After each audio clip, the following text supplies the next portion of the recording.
1994 Ford SVT Cobra, 40,000 miles. Let's take it for a test drive.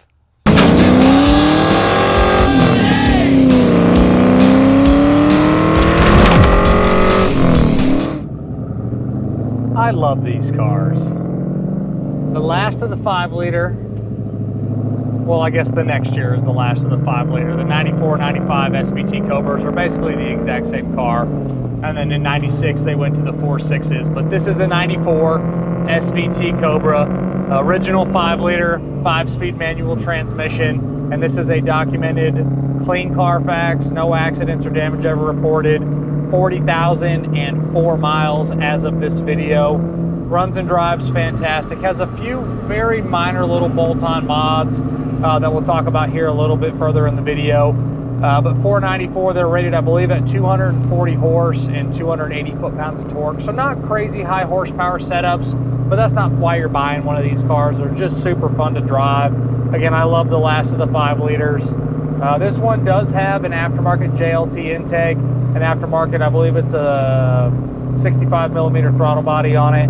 Short throw shifter, Weld-in subframe connectors, and it does have aftermarket exhaust. For the exhaust, I believe they're Magnaflows and then Magnaflow tips coming out the back, so it has a really good exhaust note. If you watch my videos, you know that I'm a Flowmaster guy. I love Flowmasters behind the 5-liters, but right behind that, your Magnaflow mufflers do sound great. Has a great exhaust note to it when you get it in high gear. It sounds just like a stock car, but when you really downshift and get in the throttle, it's got a really good aggressive muscle car sound to it. AC's on. Actually, it's not on. It's on now. Blows nice and cold. No issues with the AC. Heat also works. Disc brakes, power steering. No issues with any of that. Outside of the clean Carfax, I do have the SVT certificate and some miscellaneous receipts for the little things that were done. So it runs a little bit better than a stock one, just for the very few minor little things that were done. I don't know if it's had a gear swap done in the rear. I don't think it has, because when you're in high gear, it still cruises great at 70, 75 miles an hour. If it has had a gear swap, it's extremely minimal, which again, I just don't think it has. Downshift's great. On the interior, it is code 4J, which is the black leather interior. I love these interiors. They're very comfortable to ride in long distances. The seat leather is notorious for getting really bad leather cracking, but this one looks like it's been well cared for. You do have your leather cracking on both the front and the driver's side and the passenger side front seats, but nothing's split all the way through. It doesn't have any of that weird leather film that people put on these seats to maintain them, so it doesn't have any of those problems. The dash is in great shape. You have your little digital clock, your headliner, your visors, all that stuff is great. Factory AM, FM, cassette, and then CD changer. I don't have a cassette and I don't have a CD, so I don't know if that stuff works. Ashtray opens and closes properly. You do have your power driver seat. It does go forward, it does go back. The up and down function on the doesn't work section, we have it listed as a not working. If you kind of assist it, it will go up and it will go down a little bit. That's the first thing that really goes on these, is that power seat motor, but it does go forward and goes back, and it will move up and down a little bit, just needs a little bit of help. Everything else on it is ready to go. The doesn't work section will be posted on the website, pcclassiccars.com, so you can check that out. But our temperature gauges come up good, so we'll go ahead and have some fun here.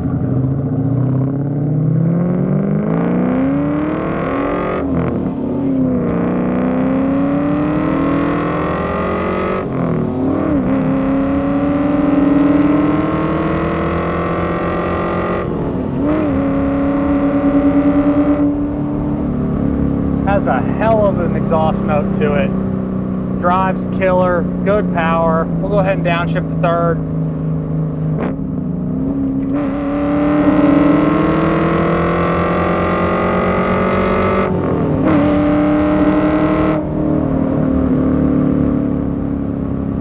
Just an awesome SVT Cobra to drive. On the underneath, you do have Weld-in subframe connectors.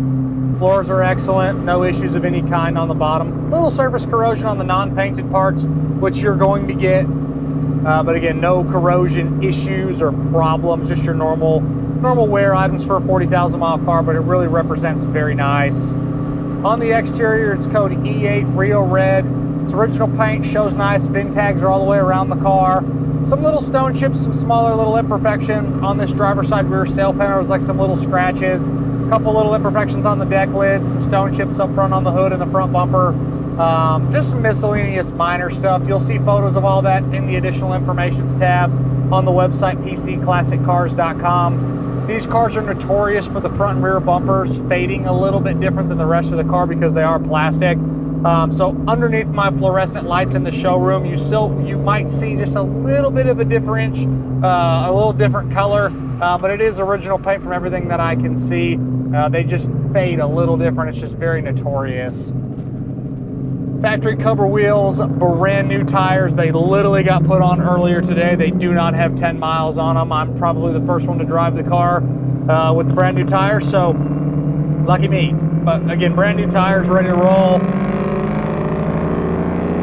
Man, this car sounds badass.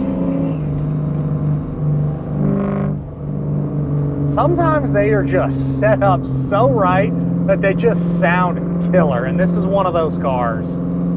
You have your creature comforts, you got power windows, power locks, power mirrors, tilt, cruise, all that works. Glass is in great shape. You have your rear defrost as well. Got the little button over here, kicks on, kicks off. On the top of the tint strip on the back of the rear glass, it's got some like haziness in it, very notorious. One thing I forgot to mention, this car does have an aftermarket alarm system in it.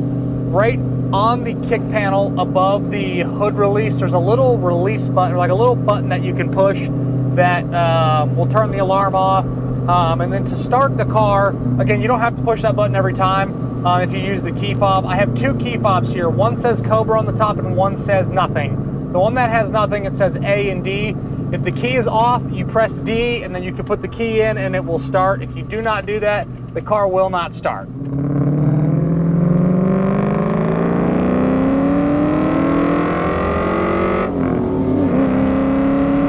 That short throw shifter is great.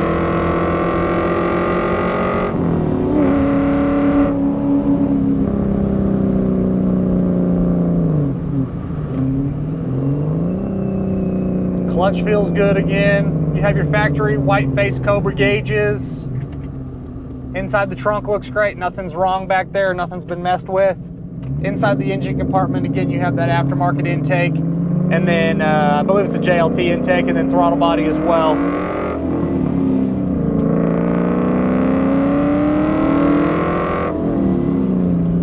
But it's all very clean in that engine compartment. When you pop the hood, it shows great. Fluids are all good. Charging system's doing its job. Nothing's out of place. Suspension is nice and tight. Steering feels good. Odometer's rolling like it should. Trip meter's rolling like it should.